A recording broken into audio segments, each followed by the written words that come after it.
저에 대해서는 더 이상 소개를 드리지 않도록 하겠습니다. 예, 다 아시고 계실 거라 생각하고 오늘 우리는 이 말씀의 표면적인 그런 이야기를 넘어 들어가서 최소한 두 가지 음성은 들어야 합니다. 우리가 들어야 하는 음성은 무기력한 인간의 무기력한 음성과 하나님의 은혜라는 주 예수 그리스도의 복음에 대한 음성을 들어야 합니다. 그래서 여러분, 이 본문은 상당히 강합니다. 그냥 읽히는 대로 그냥 읽어 나가야 하는 본문 말씀이 아닙니다. 표면적으로 잘못 이 말씀을 읽게 되면 이 본문에서 끌어내는 결론은 그냥 엘리사 선지자는 위대하다, 이 정도일 뿐입니다. 엘리야의 후계자 엘리사는 엘리야보다 더 뛰어난 능력을 가졌고 그리하여 그는 슈퍼 휴먼이다라는 불필요한 그런 고백으로 나아갈 뿐입니다. 엘리사 선지자처럼 능력이 많고 뛰어난 이름을 가진 기독교 지도자가 나와서 그의 이름이 칭송을 받으며 이 시대에 기적을 많이 일으켜서 온 세상이 그를 주목하게 만드는 그런 헛된 자리로 나아가서는 안 되는 것입니다. 본문 4장 13절 말씀을 한번 보십시오. 읽지는 않았습니다만은 오늘은 4장 전체를 한번 잘 보도록 하겠습니다. 4장 13절에서 엘리사 선지자가 수넴 여인에게 말하는 것을 한번 보십시오. 거기에 보시면 내가 너를 위하여 무엇을 하랴? 왕에게나 사령관에게 무슨 구할 것이 있느냐? 엘리사 선지자, 여러분, 너는 물이 다릅니다. 수넴 여인에게 은혜를 베풀 수 있는 능력이 지극히 큼이 원하는 거 있으면 말해봐. 이스라엘 왕이나 이스라엘의 군대 장관에게 구하고 싶은 것이 있느냐? 왕과 고관 대작에게 말해서 가지고 싶은 것 가지게 해줄게. 엘리사 선지자의 권력이 여러분 이 정도나 되었네요. 언제부터 엘리사 선지자가 이 정도로 잘 나갔습니까? 자칫하면 선지자의 심령이 교만하여 하늘보다 높아질까 심히 염려스러운 것입니다. 우리가 오늘 우리에게 주신 이 본문을 통해서 하나님이 전하시는 분명한 음성을 들어서 우리는 하나님께서 원하시는 길을 따라서 가야 합니다. 여러분, 인간은 인간일 뿐입니다. 사람은 그냥 사람일 뿐이죠. 엘리사 선지자는 그냥 인간일 뿐입니다. 그러면 오늘 본문의 핵심을 향해 가면서 본문의 내용을 한번 파악을 해보겠습니다.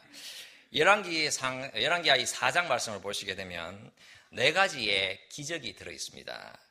엘리사 선지자가 기적을 베풀었지요. 이 기적을 보게 하는 큰 그림을 하나 명심해 두십시오.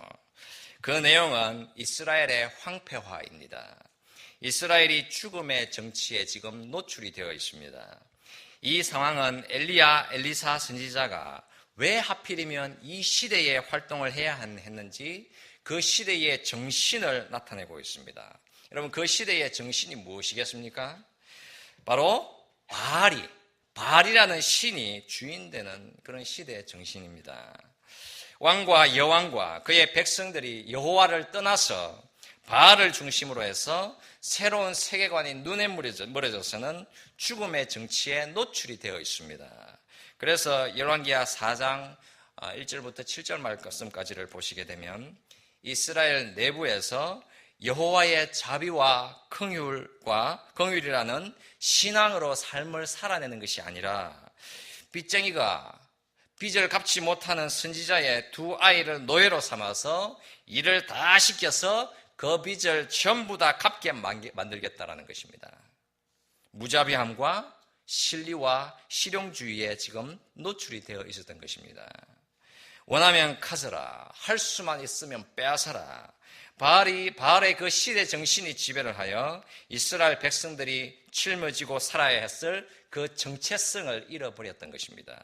그들의 여호와를 떠났기 때문입니다.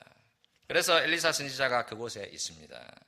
여호와께서 이스라엘 백성들에게 긍휼을 베푸시는 그 일하심 때문에 엘리사 선지자를 보내서 바알이라는 시대 정신에 저항하도록, 그리하여 여호와를 그들이 알도록 여호와께서 그를 급파하신 것입니다. 또한 본문 38절부터 44절 말씀까지를 보시게 되면 이스라엘 땅이 사망의 독이 흐르는 땅이 되었습니다. 여호와를 섬겼기 때문에 가나안 땅은 젖과 꿀이 흐르는 땅이었지만 그들이 여호와를 떠나서 살았을 때에는 그 땅은 사망의 독이 있는 땅으로 변질이 되었던 것입니다. 굶주림과 고통과 사망과 억압이 그 땅의 이름이 되어 있습니다. 이게 이스라엘의 현실이었습니다. 미국이라는 이 나라도 여러분 잘 보아야 하지 않겠습니까?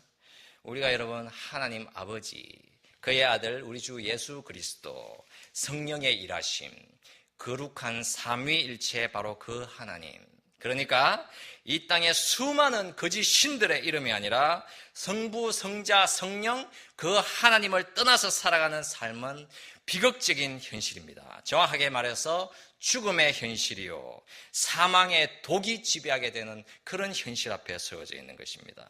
왜냐하면 하나님의 말씀으로 통치하는 그 하나님을 떠나서 살아가는 삶, 그 자체가 죽음이요, 사망의 삶이지요. 그 정신에 지금 독으로 가득 채워져 있는 것입니다. 이렇게 이 본문을 지배하는 큰 배경을 두고 이 본문 말씀을 보시게 되면 이 엘리사 선지자를 통해서 하나님께서 무슨 일을 하시고 우리에게 무슨 말씀을 하시고자 하는가, 우리는 분명하게 답을 찾을 수가 있습니다. 이 본문 말씀이 무슨 말씀을 하나? 바로 여기에 바알이라는 악한 시대 정신에 지배를 받고 있는 이스라엘을 향하신 하나님의 긍휼하심이 있구나. 이 악한 시대 정신에 지배를 받고 있는 그 시대에 여호와의 간섭하심과 일하심이 정말 분명히 들어있구나. 엘리사 선지자를 보내사 불의와 사망과 배고픔과 고통이 있는 곳에 하나님께서 자비를 더하시는구나. 이 분명한 위로하심을 우리가 분명히 깨달을 수가 있습니다. 이렇게 본문을 보게 되면 우리는 열왕기하 4장의 전체적인 그림을 바르게 그릴 수가 있습니다. 이제 그 가운데 들어있는 오늘 우리가 함께 읽었던 그 말씀에 대해서 그 수넴 여인과 관련된 그 하나님의 말씀을 좀 더 구체적으로 살펴보도록 하겠습니다. 제가 목소리가 좀 빠른가요? 알아들으시겠죠? 이게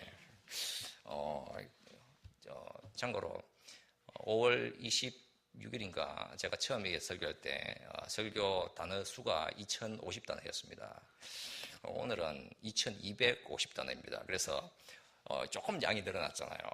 그래서 빨리 가야 하지 않나 이런 급한 마음에 그런 생각이 드는데 어쨌든 여러분 잘 따라오시길 바라겠습니다. 여러분, 자, 한번 말씀을 잘 볼게요. 여러분 엘리사 선지자가 수넴이라는 곳에 갔습니다. 이곳은 자신이 살았던 갈멜산이라는 곳과 대략 20마일 정도 떨어져 있는 곳이고, 신약에서 보시게 되면 예수님께서 과부의 아들을 죽음에서 살리신 나인이라는 곳과 아주 가까이에 있습니다. 이름도 모르는 수넴이라는 곳에 한 여인이 엘리사 선지자를 위해서 머물 공간을 준비를 해 두었습니다. 엘리사 선지자와 게하시가 그곳을 지나갈 때마다 그곳에서 음식을 대접을 받았고 그곳에 머물 수도 있었습니다. 환대를 받은 엘리사가 그 여인의 집안을 위해서 무언가를 해주고 싶었습니다. 게하시는 그 집안에 자녀가 없다라는 사실을 말했고 엘리사 선지자가 말을 했지요. 돌이 되면 네가 아들을 안으리라. 하지만 여인은 부인했습니다. 왜냐하면 이미 자녀를 낳을 때를 지났기 때문입니다. 그런데 엘리사의 약속대로 아들을 낳게 되었습니다. 정말 엘리사 선지자를 가리켜서 할 수 있는 말이 용하다, 여러분, 이런 말 아니겠습니까? 점을 잘 치는 점쟁이를 가리켜서 용하다 이런 말을 하잖아요. 잘한다, 뛰어나다, 재주가 있다라는 그런 말 아닙니까? 그런데 여러분, 일이 그만 그 뒤에 커지잖아요. 엘리사의 약속으로 태어난 그 아이가 머리를 아파하다가 그의 어머니의 무릎 위에 앉아있다가 마침내 죽었습니다. 이게 여러분 너무나도 충격적인 장면입니다. 태어날 수가 없었던 아이가 태어났는데 그 아이와 정말 일평생을 기쁨 속에서 살려고 했지만 자신의 전부가 닿던 그 아이가 죽음을 맞이했습니다. 여러분, 이 상황을 우리가 어떻게 이해를 해야 하겠습니까? 이게 정말 여러분 우리가 잘 사용하는 하나님의 뜻이다 이렇게 말을 할 수가 있겠습니까? 일찍 데려가려고, 그러니까 더 큰 고통을 안겨주려고 하나님이 그 수넴 여인에게 자녀를 주었다가 빼앗아서 학대하고 여러분 괴롭힌 것이겠습니까? 아이의 아버지가 아이가 아픈 것을 알고는 그 어미에게로 데려가라고 했습니다. 데려온 그 아이는 그 어머니의 무릎 위에 앉았다가 그만 죽음을 맞았습니다. 이제 우리는 21절 말씀을 같이 보도록 하겠습니다. 21절 말씀에 보시면 그의 어머니가 올라가서 아들을 하나님의 사람의 침상 위에 두고 문을 닫고 나와 이렇게 말씀을 하잖아요. 여러분 한 가지 표현을 주목을 해서 보십시오. 문을 닫고 나와서 우리가 오늘 찬양 부를 때에 문 닫았는데 그거 하나 나왔거든요. 여러분 기억이 나시는지 모르겠는데 문을 닫았다. 문을 닫고 나와서. 그런데 여러분 이 표현이 이렇게 되어 있습니다. 그녀가 그 아이 뒤로 문을 닫았다. 여러분 이 표현이 정말 특이한 표현입니다. 왜냐하면 흔히 문을 닫고 나왔다라고 말을 할 때에는 그녀가 그녀 뒤로 문을 닫았다 이렇게 표현을 하는 것이 지극히 정상적인 표현법입니다. 히브리어 표현상 그녀가 그 아이 뒤로 문을 닫았다라고 표현을 하면 그 의미가 그 주위에 그 아이를 닫아 넣다라는 것입니다. 이 표현이 여러분 상당히 의미심장한 이유가 있습니다. 창세기 7장 16절 말씀을 보시게 되면 똑같은 표현이 나오는데요. 여호와께서 그를 닫아 넣으시니라 라는 말씀이 있습니다. 이 상황은 하나님께서 방주의 문을 하나님이 친히 닫아 넣으시는 것입니다. 방주에 노아를 닫아 넣으셨다라는 말씀입니다. 방주에 노아 뒤로 문을 닫았다라고 되어 있습니다. 쉽게 말하자면 수넴 여인의 행동이 자신의 죽은 그 아이를 뒤로 하고 나온 것 같아 보이기는 하지만 그 행동 안에는 하나님의 분명한 일하심이 있다라는 사실입니다. 여호와께서 그 문 뒤에서 역사하고 계셨던 것이지요. 역사 속에 또 다른 장면을 기억해 보실까요? 출애굽한 이스라엘 백성들, 이제 출애굽하여 이들은 도망을 가기 시작하잖아요. 그때 추격을 했었던 바로왕이 이렇게 말을 했더란 말입니다. 출애굽기 14장 3절에서 그들이 그 땅에서 아득하여 광야에 갇힌 바 되었다 이렇게 말입니다. 그러니까 이스라엘이 출애굽하여 광야로 도망을 가고 있었지만 그 광야에 갇히게 되었다. 광야라는 문 뒤로 닫히게 되었다. 그래서 완전히 고립이 되었다라고 생각했습니다. 하지만 문이 닫혀서 완전히 고립이 되어서 어쩔 수 없게 된 것이 아니라 하나님께서 이스라엘 백성들을 닫아 넣으시고 하나님께서 친히 그들에게 생명의 길을 여셨다라고 말씀을 하는 것입니다. 그래서 여러분 열왕기하 4장을 보실 때에 21절 말씀에서 문을 닫았다라는 이 표현이 얼마나 중요한 표현인지 모릅니다.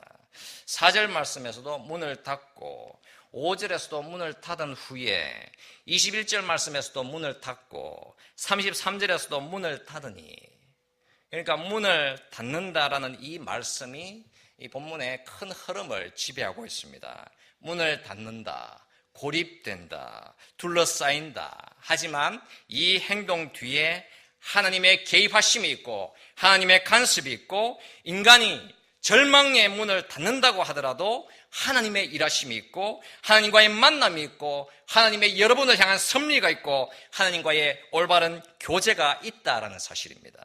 여러분, 우리는 수많은 문을 열고 닫잖아요. 저기 저 문도 열고 들어왔지 않습니까? 우리는 수많은 문을 열고 닫습니다. 인생이 지나갈 때에 우리는 너무나도 많은 문을 열고 닫습니다. 그 문 뒤로 그런데 하나님께서 역사하고 계시단 말씀입니다. 살아계신 하나님께서 여러분들의 그 문 뒤에서 만나주시고 역사하시고 계시단 말씀입니다. 볼지어다 내가 문 밖에 서서 두드리노니 누구든지 내 음성을 듣고 문을 열면 내가 그에게로 들어가 그로 더불어 먹고 그는 나로 더불어 먹으리라. 여러분, 우리들의 문 안에서 회개하지 않고 하나님과 교통하지 않고 기도하지 않고 살아가는 그리스도인들의 끔찍한 현실이 여러분 어떤 현실인지 우리가 깨달아야 하는 거 아니겠습니까? 수넴 여인의 그 남편이 뭐라고 말하는지를 잘 한번 보십시오, 여러분. 23절 말씀에서 말하고 있지 않습니까? 초하루도 아니요 안식일도 아니거늘 그대가 오늘 어찌하여 시골 말로 어째서 그에게 나아가고자 하느냐. 이 말이 여러분 무슨 말이겠습니까?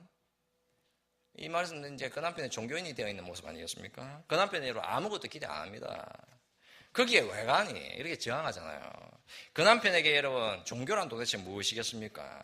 종교란 그냥 예정된 이벤트 그 정도로 제한되어 있지 않습니까? 그냥 딱 거기까지일 뿐입니다. 종교인이 된다는 것은 하느님이라는 분에 대해서 제한된 선을 끊고 자기 자신을 의존함으로 그렇게 진행이 되는 거 아닙니까? 힘을 모아봐. 한번 하고 싶은 것을 해. 너무나 하지만 어처구니 없이 가지는 마. 여러분 이게 종교인 아닙니까? 복음은 여러분 그렇게 말 안 하잖아요. 구원이라는 것은 우리의 모든 힘과 능력을 전부 다 잃어버린 사람에게 임하는 하나님의 강력한 은혜의 선포 아닙니까? 내가 통제한다. 내가 나를 믿는다. 여러분 이런 종교인이 되지 마십시오. 내가 잘하면 뭔가 하나님께서 복을 주시겠지. 여러분 이게 종교인이 아닙니까? 나의 능력을 다 부인하고 나는 정말 절망스러운 사람. 나는 하나님 앞에서 실패한 사람. 그래서 그 은혜가 나를 살린다. 그래서 그 하나님만을 붙들겠다. 여러분 이것이 바로 우리를 향하신 하나님의 구원의 길입니다. 그 여인은 그냥 남편에게 샬롬입니다. 이렇게 말하고 서둘러 떠나가지 않습니까? 이제 여러분 그 다음에는 게하시를 만나게 되잖아요. 수넴 여인은 그에게도 평안이니이다. 샬롬입니다. 이렇게 말만 하고 계속 전진해 갔습니다. 하지만 엘리사 선지자를 만났을 때 그 발을 붙들었습니다. 그 발을 꼭 붙들었습니다. 여러분 그 여인의 슬픔을 여러분들은 느끼시겠습니까? 그 어머니의 고통을 여러분들은 아시잖아요. 그런데 이제 여러분 우리는 엘리사 선지자의 무기력함을 만나게 되잖아요. 어떤 시간을 같이 가는지 한번 볼까요? 여러분 27절에서 말씀을 합니다. 여호와께서 내게 숨기시고 이러지 아니하였도다. 그 아이가 죽은 줄을 몰랐습니다.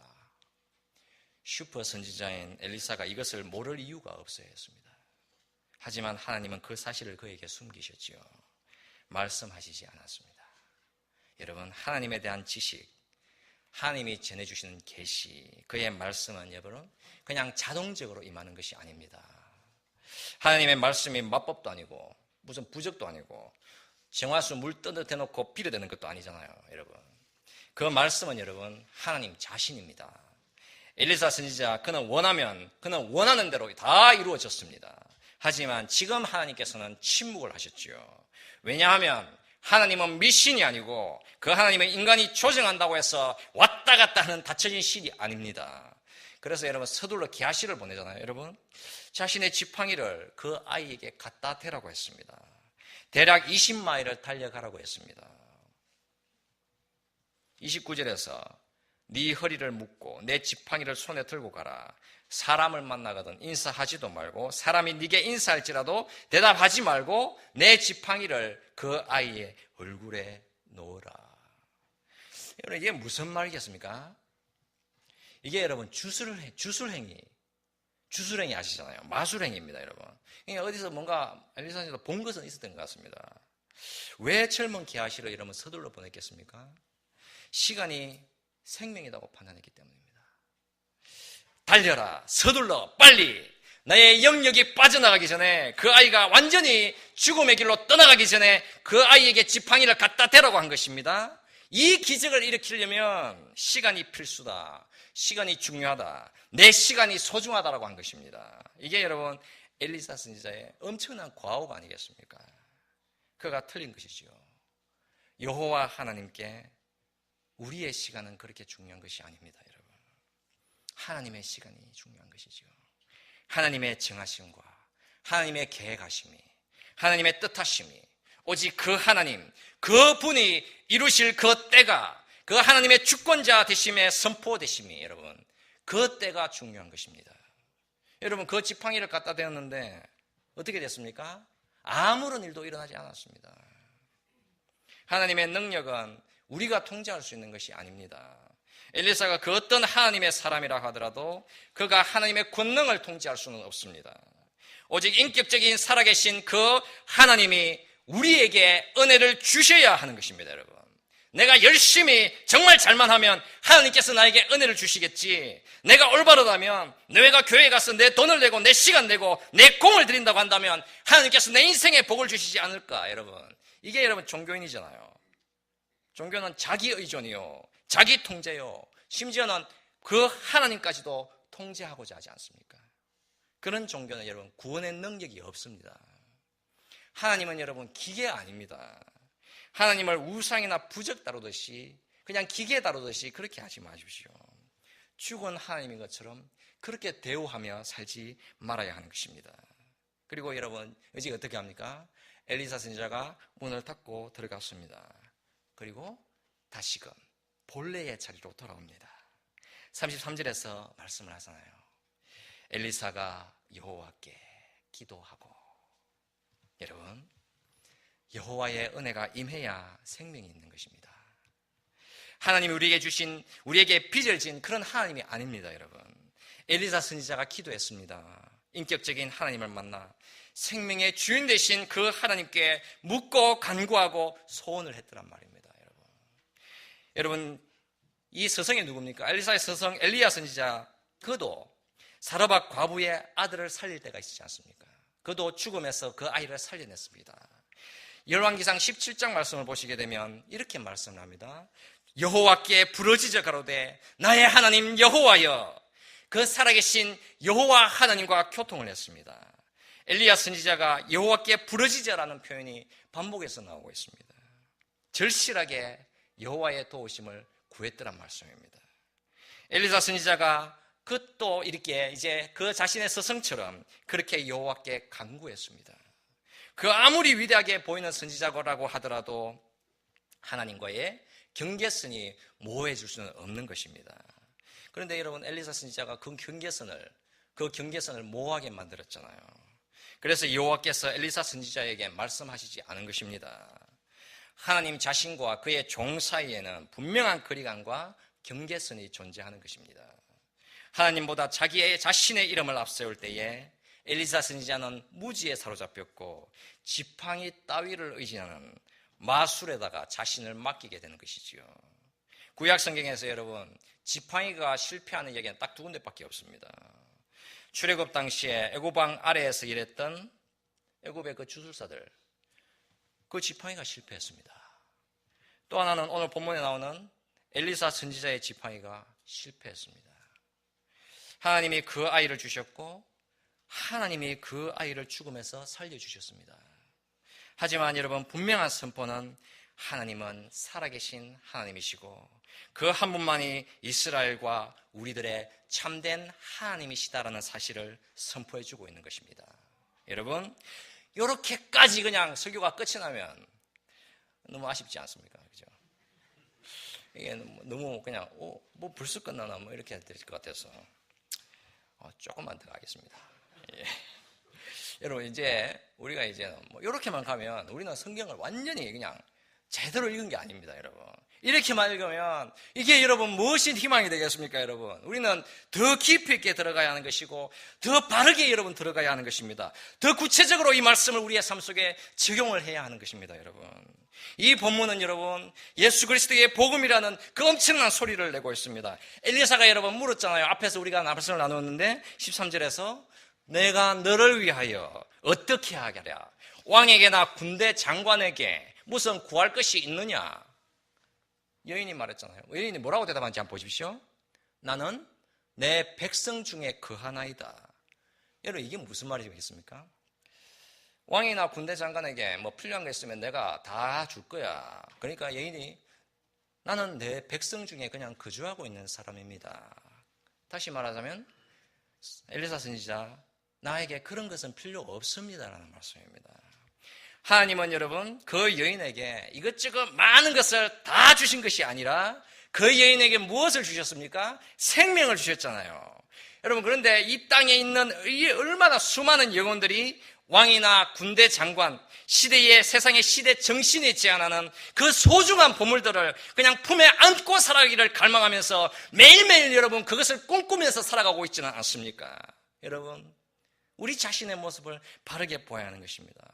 여러분, 이것이 바로 복음이 없이 살아가는 삶의 정말 끔찍한 현실이 되어 있는 것입니다. 여러분, 그 여인처럼 우리가 구해야 하는 것입니다. 우리는 그 여인의 엘리사 선지자의 그 발을 부여잡는 그 심정으로 하나님께 생명을 구해야 하는 것입니다, 여러분. 내 죽은 아들이 살아나야 합니다. 내 생명보다 귀한 그 생명을 살려주시옵소서. 나를 심지어 가져간다 하더라도, 나를 데려가더라도 그 아들을 살려주시옵소서라고 여러분은 부르짖는 그 여인의 애절함을 여러분, 우리가 구해야 하는 것입니다, 여러분.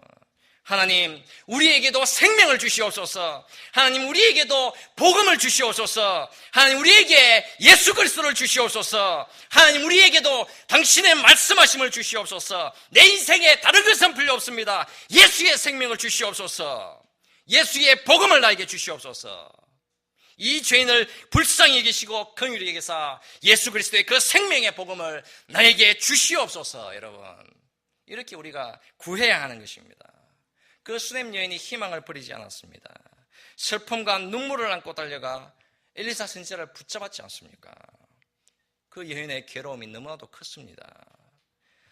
그래서 여러분, 마지막에는 주저앉아서 그 달려온 길 너무 힘이 들어 그 선지자의 발을 끌어안고 그냥 방바닥에 그냥 엎드려졌습니다, 여러분. 얘 생명을 달라고 부르짖지 않습니까, 여러분? 아무 말을 하지 않아도 그 여인의 부여잡는 그 손길에 여러분, 그 우리가 무엇을 느끼겠습니까? 여러분, 우리는 이 시대에 동일하게 부르짖어야 하는 것입니다. 여러분들에게는 무엇이 없습니까? 혹여 여러분, 가장 소중한 예수 그리스도가 없지는 않습니까?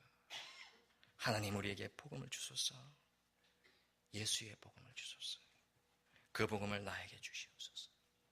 내 인생에 다른 것은 필요 없습니다. 오직 예수를 주시옵소서. 여러분, 인간 존재가 바알 시대의 정신처럼 풍요를 원하고 인간적인 위로를 원하고 왕으로부터 큰 선물 받기를 원하지만 정작 우리의 인생 가운데 예수 그리스도라는 복음이 없다고 한다면 여러분, 우리에게 어떻게 되겠습니까? 여러분, 복음이 없는 왕의 자리는 악마의 시궁창의 자리에서 살아가는 것이요, 복음이 없는 부와 재물은 지옥불에다가 기름을 부어 퍼붓는 것이요, 예수의 생명이 없는 진보는 더 아래쪽으로 처박히기 위해서 더 높이 높이 올라가는 인간의 교만함이 될 뿐이라는 말씀입니다. 여러분, 예수 그리스도의 십자가 은혜 없이 살아가는 인간의 끔찍한 현실은 여러분, 살아있기는 하지만 죽어있는 인생입니다. 여러분, 엘리사 선지자가 살았던 그 시대에 불의함과 무정함과 사망과 바알의 시대 정신이 지배했던 그 시대에 여호와 하나님께서 이름도 없는 그 한 여인에게 생명을 주셨습니다. 바알이 아니라 여호와께서 그 생명을 죽이기도 하셨으며 그 생명을 하나님 자신의 권능으로 살리기도 하셨습니다. 우리에게도 여러분, 예수라는 생명이, 예수라는 복음이 없다고 한다면 우리는 그 하나님께 부르짖어야 하는 것입니다. 그 하나님의 은혜를 구해야 하는 것입니다. 여러분, 여러분들의 자녀들에게 이것저것 많은 것을 먼저 주려고 하지 마십시오. 예수 그리스도를 먼저 주십시오. 여러분의 자녀들에게 희망과 꿈을 먼저 주려고 하지 마십시오. 예수 그리스도를 먼저 주십시오. 여러분의 자녀들에게 여러분 돈을 주려고 하지 마십시오. 그건 저에게 맡겨두시고 여러분, 예수를 먼저 주시란 말씀입니다. 여러분, 예수 그분이 우리의 유일한 주이심을 믿고 우리는 전심으로 믿고 일평생 여러분 그분을 부여잡고 살아야 하는 인생입니다. 여러분, 이게 여러분 우리의 소망 아닙니까? 여러분, 그 아이가 여러분 죽음에서 살아납니다. 여러분, 그 아이가 7번 재채기하고 죽음에서 깨어났습니다. 근데 왜 재채기를 7번 했겠습니까? 하필이면 7번, 6번도 아니고 1번도 아니고 2번도 아닌 것이 왜 재채기를 7번이 하고 깨어났겠습니까? 그 말씀은 기억하라는 말씀입니다. 네 것은 기억하면서 내 주님은 기억하지 못하느냐. 여러분, 그래서 우리는 매일매일을 예수 그리스도를 부여잡고 사십시오. 그래서 우리가 믿는 하나님을 분명히 정리해야 되지 않겠습니까? 하나님 아버지, 우리의 주가 되신 예수 그리스도 그의 아들, 그리고 성령 하나님, 그 거룩한 삼위일체 하나님, 그가 생명의 주인이시며 그가 우리의 은혜이시고 그가 우리를 영생으로 데려가시는 분이시고 그가 우리에게 복음이라는 사실을 우리에게 주시는 살아계신 하나님이십니다. 그래서 여러분, 이런 놀라운 예수 그리스도 복음의 회복의 역사가 우리의 모든 삶 가운데서 권능으로 역사하실 수 있기를, 사랑하는 맨하탄 모든 한인교회 지체들을 위해 충만하실 수 있기를 예수 그리스도 이름으로 축원을 드리겠습니다. 같이 기도하십시오.